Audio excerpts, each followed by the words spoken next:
మనం చెక్కలు చేసుకుందాం. అన్నీ కరివేపాకుతో స్టార్ట్ చేస్తుంది ఏంట్రా బాబు ఈవిడ ఏ వీడియో అయినా అనుకోకండి.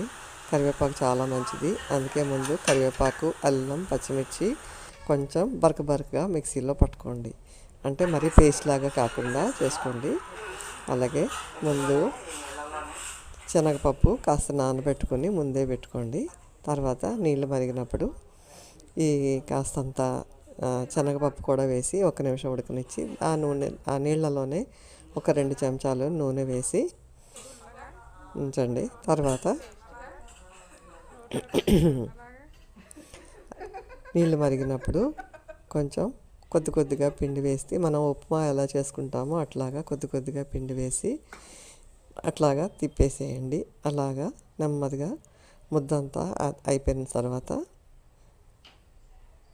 కొంచెం నేను చూపించిన విధంగా చేయండి.